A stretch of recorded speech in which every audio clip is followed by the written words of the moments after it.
Hello दोस्तों, नमस्कार। कैसे हो आप लोग। आज ये हमारी सीरीज़ की 15वीं वीडियो है। ठीक है। अभी तक हमने इस सीरीज़ में 2 यूनिट पूरी कर लिया और ये 3rd यूनिट का लास्ट पार्ट है लगभग कह लीजिए। हमने इसके फर्स्ट पार्ट में क्या देखा था, magnetic effect of current. Magnetic effect of current. अब ये बात समझिए कि जब मैग्नेटिक इफेक्ट ऑफ करंट देखा था तो वहाँ पे हम बात कर रहे थे बेसिकली करंट की, कि करंट जब फ्लो करेगा तो उसकी वजह से कितना मैग्नेटिक फील्ड होगा, कैसे कैसे होगा, किस पोजीशन पे कैसे निकालेंगे। लेकिन यहाँ मैग्नेटिज्म एंड मैटर, अब यहाँ पे करंट का ज़्यादा रोल नहीं है। हम मैग्नेट के बारे में बेसिकली बात करेंगे कि मैग्नेट क्या होता है, नॉर्थ पोल साउथ पोल, उसकी वजह से कि कितना मैग्नेटिक फील्ड होता है, कैसे क्या होता है, ये सब अब हम देखेंगे। तो चलिए शुरू करते हैं अपना चैप्टर मैग्नेटिज्म एंड मैटर। फिर से एक बार बता दें, इस चैप्टर में हम बहुत ज़्यादा डेप्थ में नहीं जाएंगे। हम बस वो वाले डेरिवेशंस और न्यूमेरिकल फॉर्मूला देखेंगे जिनके बहुत ज़्यादा चांसेस हैं एग्जाम में आने के। ठीक है। तो पहला टॉपिक जो हमारा आज का रहेगा, मैग्नेटिक फोर्स। पहले अच्छा मैग्नेट को एक बार समझ लेते हैं थोड़ा सा। मैग्नेट की जो प्रॉपर्टी है वो एक तो ये है कि मैग्नेट कभी भी यूनिपोल सिंगल पोल नहीं होता है। जैसे चार्ज में आपके पास ओनली निगेटिव चार्ज हो सकता है, ओनली पॉजिटिव चार्ज भी हो सकता है, दोनों कंबाइन भी हो सकते हैं, लेकिन मैग्नेट में ऐसा नहीं होता है। यहाँ पे इसको चार्ज बोलते हैं, मैग्नेट में इसको पोल बोलते हैं। ठीक है। और उन पोल का नाम क्या होता है generally, south pole, north pole. अगर आप इसको बीच में से ब्रेक करते हैं तो दोबारा से इसमें ये साउथ पोल था, यहाँ पे नॉर्थ पोल जनरेट हो जाएगा और यहाँ पे साउथ पोल बन जाएगा। ठीक है। तो मैग्नेट में हमेशा दोनों पोल एग्जिस्ट करते हैं। या फिर हम कहें कि मैग्नेट हमेशा डाइपोल की तरह होती है। जैसे जो हमने चार्ज में डाइपोल बनाया था ना, डाइपोल क्या था, एक हमने दो चार्ज दिए थे इक्वल एंड अपोजिट, यहाँ पे प्लस क्यू, यहाँ पे माइनस क्यू, और उनके बीच में एक शॉर्ट डिस्टेंस था। तो मैग्नेट भी लगभग उसी तरह है। तो magnet always exist in dipole. उसको क्या बोल देते हैं, डाइपोल, मैग्नेटिक डाइपोल या मैग्नेट डाइपोल। ठीक है। यानी कि मैग्नेट वाला डाइपोल है। सिंगल वर्ड डाइपोल मत लिखिएगा, ये कंफ्यूजन क्रिएट करता है कि इलेक्ट्रिक डाइपोल की बात हो रही है कि मैग्नेटिक डाइपोल की बात हो रही है। ठीक है। ये क्लियर है यहाँ से। अब देखिए, पहले इसके फोर्स के बारे में हम थोड़ा जानेंगे कि अगर हमारे पास दो पोल्स रखे हुए हैं, हालांकि ऐसे एग्जिस्ट नहीं करते हैं, अभी समझाने के लिए बोल रहे हैं, एक नॉर्थ पोल है एक साउथ पोल है, ऐसे रखे हुए हैं और इनके बीच में आर डिस्टेंस है। तो इनकी जो मैग्नेटिक प्रॉपर्टी है QM1 दे दीजिए, इसको नाम QM2 दे दीजिए। QM क्या रिप्रेजेंट कर रही है, स्ट्रेंथ ऑफ मैग्नेट। ठीक है। मैग्नेटिक पोल की स्ट्रेंथ को रिप्रेजेंट कर रही है। तो force between these two poles will always proportional to the product of these strengths, QM into QM2। ठीक है। Is always inversely proportional to the square of distance between them. तो यहाँ से F प्रोपोर्शनल आया QM1 QM2 upon R square. अब देखिए, ये formula बहुत ज्यादा इक्विवेलेंट है किसके, जो हमने कुलॉम्स लॉ पढ़ा था। कुलॉम्स लॉ पढ़ा था जो इलेक्ट्रिक फील्ड में, इलेक्ट्रोस्टैट में, उसके बिल्कुल सिमिलर है। तो उसी की तरह जब प्रोपोर्शनलिटी हटाएंगे तो यहाँ आएगा K QM1 QM2 upon R square. ठीक है। अब जो K की वैल्यू होगी यहाँ प्रोपोर्शनलिटी कांस्टेंट की, वो आती है म्यू नोट अपॉन 4 पाई। जैसे कि इलेक्ट्रोस्टैट में K की वैल्यू क्या आई थी, 1/4 पाई एप्सिलॉन नॉट। ठीक है, याद है ना ये। तो ऐसे ही इसकी वैल्यू आती है म्यू नोट अपॉन 4 पाई और QM1 QM2 upon R square. बाकी चीज़ें बिल्कुल सिमिलर हैं, जैसे वहाँ पे डायरेक्शन निकाली थी ऐसे यहाँ पे निकलेगी। इसके बहुत ज़्यादा मैथमेटिक्स के डेप्थ में मत जाना, बस ये सिंपल डेरिवेशन याद कर लेना। ठीक है। उतना ज़्यादा इससे क्वेश्चन नहीं बन पाते हैं। अब ये फोर्स है, नॉर्मल फोर्स है, तो इसकी यूनिट भी क्या होगी, न्यूटन। तो ये एक फोर्स की बात थी। अब बात करते हैं, अगर हमारे पास दो मैग्नेट हैं ऐसे रखी हुई हैं, उनमें फोर्स कैसे निकलेगा फिर। जैसे मानिए हमारे पास ये एक मैग्नेट है और इसके पास ही एक दूसरी मैग्नेट रखी हुई है। ठीक है। तो इसमें निकलेगा कैसे, मान लीजिए ये साउथ पोल है, ये नॉर्थ पोल है, ये भी साउथ पोल है और ये नॉर्थ पोल है। तो हम क्या करेंगे, इसको ऐसे बनाएंगे। पहले मान इसमें 4 पेयर बनेंगे। पहले इस साउथ पोल और इस साउथ पोल में फोर्स निकालेंगे, फिर इस साउथ पोल और इस नॉर्थ पोल में फोर्स निकालेंगे। भाई इनके बीच में क्यों नहीं निकालेंगे, क्योंकि ये एक पूरी एक एंटिटी है। ठीक है। तो इसके बीच की जो फोर्स है वो इंटरनल फोर्स एक तरह से हो जाएगी। ठीक है। ये दो बने, फिर इस नॉर्थ पोल और इस साउथ पोल में निकालेंगे एंड देन नॉर्थ पोल में निकालेंगे। और इनका रिजल्टेंट निकालेंगे। रिजल्टेंट कैसे निकालेंगे, देखिए जो एस एस में होगी वो रिपल्सिव फोर्स होगी, ठीक है, F S S repulsive force यानी कि इस डायरेक्शन में, लेट से इट आई कैप में, तो एफ एस एस लिख देते हैं आई कैप में होगी, प्लस अब एस और एन में क्या होगी, अट्रैक्टिव फोर्स होगी, क्योंकि अपोजिट पोल अट्रैक्ट, ये भी एक प्रॉपर्टी है मैग्नेट की जो चार्ज की थी, वो ये negative attracts and sorry opposite attracts and similar repel. तो ये अट्रैक्ट करेगा तो एफ एस एन होगी माइनस आई कैप के ऊपर, तो माइनस एफ एस एन, ठीक। अब इस नॉर्थ पोल की बात करते हैं, इस नॉर्थ में और इस साउथ में अट्रैक्टिव फोर्स होगी, फिर से वही minus F N S, plus इस नॉर्थ में रेपल्सिव फोर्स होगी, तो एफ एन, ठीक है, i cap i cap i cap i cap, ठीक है। तो रिजल्टेंट फोर्स क्या आ गई, F S S plus F N N minus F S N minus F N S, and what is the direction, i cap, ठीक है। तो इस तरह से कुछ हम इसके डेरिवेशन को सॉरी इस तरह से इस क्वेश्चन को हम करेंगे अगर कोई न्यूमेरिक इससे बनता है तो इसमें पहले पार्ट में इसके में फोर्स में इतना ही था। अब बात आती है मैग्नेटिक फील्ड की। जैसे हमने इलेक्ट्रोस्टेट में इलेक्ट्रिक फोर्स के बाद पढ़ा था इलेक्ट्रिक फील्ड, इसमें आता है मैग्नेटिक फील्ड। मैग्नेटिक फील्ड और डेरिवेशन इसका भी बिल्कुल सिमिलर ही है। मान लीजिए हमारे पास यहाँ एक पोल है, तो हम इससे मैग्नेटिक फील्ड इसका निकाल रहे हैं, तो हम क्या करेंगे, एक एक्स डिस्टेंस पे यूनिट नॉर्थ पोल मान लेंगे, हमारे पास है क्या, यूनिट नॉर्थ पोल, ठीक है। लेट से इट क्यू एम नोट और ये क्यू एम है मान लीजिए। तो अब इसका जो फोर्स का डेरिवेशन होगा वो क्या होगा, mu naught upon 4 pi Q M naught upon R square. Let से आर इज द डिस्टेंस, या फिर कहें आर वो डिस्टेंस है जहाँ पे हमको मैग्नेटिक फील्ड चाहिए। तो अब magnetic field denoted by B, और बी इक्वल्स टू होगा force per unit north charge, ठीक है, एम नोट। तो ये बनेगा म्यू नोट अपॉन 4 पाई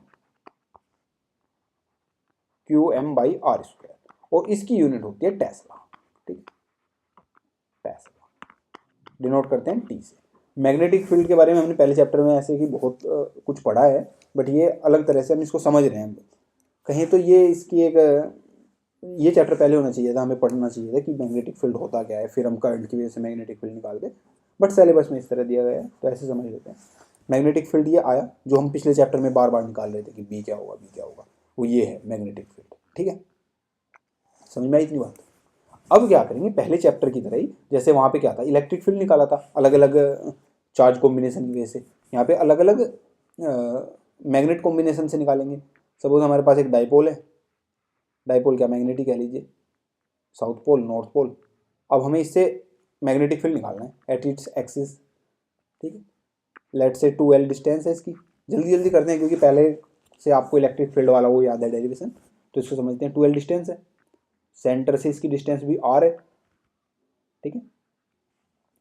अब यहाँ पे मैग्नेटिक फील्ड निकालना है, तो नॉर्थ पोल से अवे डायरेक्शन होगी। क्यों अवे होगी, क्योंकि जब हम इलेक्ट्रिक फील्ड निकालते हैं सॉरी मैग्नेटिक फील्ड निकालते हैं, यहाँ unit magnetic north pole assume करते हैं, ठीक है। तो नॉर्थ पोल से ये वाली डायरेक्शन होगी आई कैप कह लीजिए, और साउथ पोल से ये वाली होगी जे कैप कह लीजिए, सॉरी माइनस आई कैप कह लीजिए, ठीक है।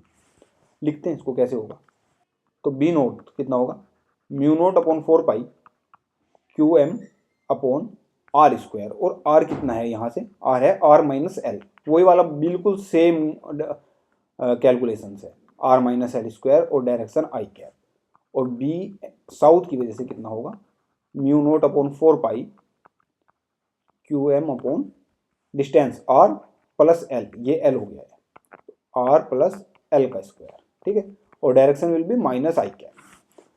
तो resultant magnetic field will be B N, it is vector quantity, plus B S, ठीक है। सिंपली ऐड कर देंगे, mu naught upon 4 pi Q M upon R minus L का square i cap minus mu naught upon 4 pi Q M upon R plus L का whole square i cap. I cap क्यों लिखा, minus i cap क्यों लिखा, क्योंकि ये minus यहाँ पे ले आए हैं, ठीक है। कोई डाउट यहाँ तक? Mu naught upon 4 pi Q M को ले लेते हैं कॉमन, अंदर बचा 1 बाई आर माइनस एल का square minus 1 by R plus L का whole square, direction is i cap, ठीक है। इसको सोल्व करेंगे तो वही मिलेगा जो लास्ट टाइम मिला था हमें, क्या, B equals to mu naught upon 4 pi Q M, LCM ले लेंगे तो R square minus L square का होल स्क्वायर हो जाएगा। क्यों हो जाएगा ये आप देख लेना, A plus B A minus B formula लगा, तो यहाँ पे इधर आ जाएगा आर प्लस एल का whole square minus R minus L का होल स्क्वायर, ठीक है। आई क्लियर यहाँ तक? Mu note by 4 pi Q M, ऊपर जब इसको सोल्व करोगे आप तो हमारे पास बचेगा यहाँ पे 4 R L upon R square minus L square का होल स्क्वायर आई कैप, ठीक है। अब एक चीज जो हमने डाइपोल एज्यूम किया है, जैसे वहां पे डाइपोल मोमेंट था, यहाँ पे मैग्नेटिक डाइपोल मोमेंट है जिसे m से रिप्रेजेंट करते हैं, and which is equals to 2l multiply Q M, यानी कि length into strength, magnetic strength of a pole. तो क्यू 2qml लिख सकते हैं इसको, ये मैग्नेटिक मोमेंट है। तो इसको थोड़ा सा अच्छे से लिखेंगे तो म्यू नोट अपॉन 4 पाई, 4 है ना, तो इसको लिख देंगे 2 into 2l into Q M into R, ऐसे लिख सकते हैं, कोई दिक्कत नहीं किसी को। R square minus L square का whole square, direction is i cap. अब देखिए ये तो m बन गया इतना, और अगर l बहुत छोटा है r के मुकाबले, तो यहां से इसको नेग्लेक्ट कर सकते हैं। तो magnetic field will be mu naught upon 4 pi twice of m into R divide by R की पावर 4 आई कैप।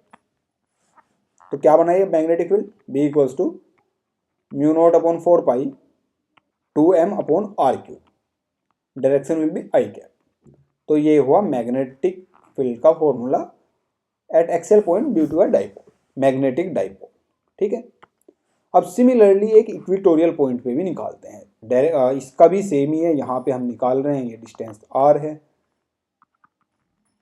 ये l है इतनी, तो ये root L square plus R square हो जाएगा। लेट से भी south pole, it will be a north pole, इसको मैच कर देते हैं। नॉर्थ पोल की वजह से ये ऐसे जाएगा और साउथ पोल की वजह से ये ऐसे जाएगा, ठीक है। यहाँ तक किसी को कोई कष्ट? लेट से भी थीटा, ये एक एंगल है थीटा, ठीक है। अगर ये थीटा एंगल है, इनका रिजल्टेंट ऐसे आएगा, मान लो इसका जो रिजल्टेंट है एक ऐसे आएगा एक ऐसे जाएगा, और इसका जो रिजल्टेंट है एक ऐसे आएगा और एक ऐसे जाएगा, ठीक है। अभी हम डायग्राम से समझ रहे हैं इसको पूरा। ये एंगल थीटा है, अगर ये एंगल थीटा है तो ये भी थीटा होना चाहिए, ओके। ये साइड इसके इक्वल है, ये भी रूट एल स्क्वायर प्लस है आर स्क्वायर है, तो ये भी एंगल थीटा होना चाहिए, और ये थीटा है तो ये भी थीटा होगा, ठीक है। तो अब मान लीजिए ये था बी एन और ये आया था बी एस, तो यहाँ पे क्या आ जाएगा, बी एन कोस थीटा, और ये क्या आ जाएगा, बी एस कोस थीटा। यहाँ आएगा बी एन साइन थीटा और नीचे आएगा B S sine theta. Diagram से हमने इतना कुछ समझ लिया है, ठीक है। अब बी एन और बी एस की वैल्यू निकालते हैं। बी एन होगा mu naught upon 4 pi Q M upon distance का स्क्वायर, और डिस्टेंस क्या है, ये है, इसका स्क्वायर क्या होगा लिख ही देते हैं, L square plus R square, इसका स्क्वायर। तो बी एन क्या आया, mu naught upon 4 pi Q M upon R square plus L square. Similarly B S will be mu naught upon 4 pi Q M upon R square plus L square, same आएगा। तो B N B S के equal है, तो B N sine theta B S sine theta opposite direction में cancel out हो जाएंगे, ये दोनों सेम डायरेक्शन में तो ऐड होंगे। तो टोटल मैग्नेटिक फील्ड कितना बनेगा, B N cos theta plus B S cos theta. अब देखिए बी एन बी एस के इक्वल है, कोस थीटा सेम है, तो क्या लिख सकते हैं, ट्वाइस ऑफ बी एन, मान लीजिए B N cos theta, and it will be equals to twice of B N क्या है mu naught upon 4 pi Q M upon R square plus L square, और कोस थीटा की value यहाँ से निकाल लीजिए, बेस अपॉन हाइपोटेनस, बेस क्या है एल है हाइपोटेनस से, तो ये क्या हो जाएगा L by root R square plus L square. यहाँ तक कोई कष्ट किसी को नहीं। आगे चलते हैं। बी मैग्नेटिक फील्ड क्या आया, mu naught upon 4 pi Q M upon नीचे क्या आ जाएगा R square plus L square की पावर 3/2, ठीक है यहाँ तक, और ऊपर क्या आ जाएगा Q, एक 2 भी था और एक L है, Q इंटू 2L, ठीक है यहाँ से कोई कष्ट नहीं है। और डायरेक्शन देख लीजिए, डायरेक्शन माइनस आई कैप मान लीजिए यहाँ पे, अगर इसको एक्स एक्सिस पे हम मान रहे हैं तो B इक्वल्स टू क्या आ गया mu naught upon 4 pi 2L into Q M, क्या बना M magnetic moment of magnetic dipole. और यहाँ पे वही बात फिर से, अगर L बहुत छोटा है R के कंपैरिजन में, L को नेग्लेक्ट कर देंगे तो नीचे बचेगा R cube, direction will be minus है क्या। तो this is the derivation for the magnetic field due to a magnetic dipole at an equatorial point, ठीक है यहाँ तक क्लियर है बात।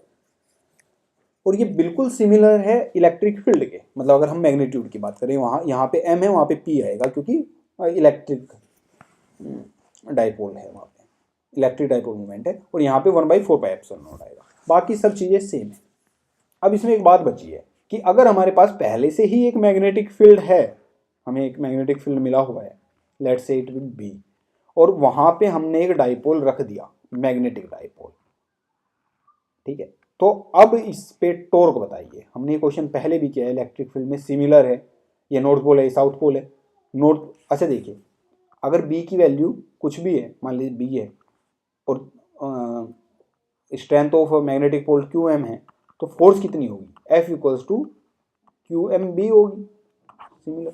तो यहाँ से क्यू एम बी इस साइड में लगेगी और यहाँ से इस साइड में, तो इक्वल एंड अपोजिट फोर्स तो लग रही है, क्यू एम बी। टॉर्क निकालना है, what is the torque, torque की वैल्यू चाहिए। तो टॉर्क का फॉर्मूला क्या होता है, बेसिक्स पे आते हैं, फोर्स इनटू परपेंडिकुलर डिस्टेंस, ये होता है भाई। परपेंडिकुलर डिस्टेंस कौन सी होगी, ये वाली होगी, ये होगी परपेंडिकुलर डिस्टेंस। अब मान लीजिए थीटा एंगल बना रहा है मैग्नेटिक फील्ड के साथ, तो परपेंडिकुलर डिस्टेंस होगी, इसकी पूरी हाइट तो कितनी है 2L है, 2L ही मान रहे हैं ना भाई, तब से ये 2L है, ये थीटा हमें पता है, हमें परपेंडिकुलर चाहिए, तो क्या निकाल लेंगे हम, साइन थीटा निकाल लेंगे, तो ये क्या होगा 2L साइन थीटा, ओके। तो फोर्स भी हमें पता लग गई है और परपेंडिकुलर डिस्टेंस भी, तो टॉर्क क्या आ जाएगा Q M B into 2L sine theta. तो क्या हम इसे ऐसे लिख सकते हैं, theta equals to Q M 2L into B sine theta, बस अरेंज किया है थोड़ा सा। अब देखिए ये तो M बन गया ना फिर से, तो टॉर्क इक्वल्स टू आया M B sine theta. M B sine theta अगर हमारे पास है, क्या हम उसको ऐसे लिख सकते हैं, M क्रॉस B लिख सकते हैं, बिल्कुल भाई, वेक्टर प्रोडक्ट, ठीक है। तो यही हमारा एक्सप्रेशन है फॉर द टॉर्क। तो इस चैप्टर में इतना ही था, ये बिल्कुल सिमिलर है इलेक्ट्रिक फील्ड वाले चैप्टर की तरह, बस जहाँ जहाँ वहाँ पे चार्जेज है, यहाँ पे अब मैग्नेटिक पोल स्ट्रेंथ आएगी, बाकी सब सेम है, ठीक है। अब इस चैप्टर में जो आपके पास बच जाते हैं वो मैटर की कुछ प्रॉपर्टीज हैं जो आपको याद करनी है, ठीक है। स्पेशली आपको पैरा, डाया एंड फेरो, इन मैटर के बारे में थोड़ा थोड़ा सा पढ़ लीजिएगा, अभी हम उसमें नहीं जाएंगे, ठीक है। जल्दी हम अपना अगला चैप्टर शुरू करेंगे, जब तक जो लोग हमारे साथ अभी तक नहीं जुड़े हैं वो जल्दी से जुड़ जाएं। एग्जाम बहुत ही पास आ रहा है और हम रिवीजन स्टेट में आ चुके हैं। थैंक यू दोस्तों।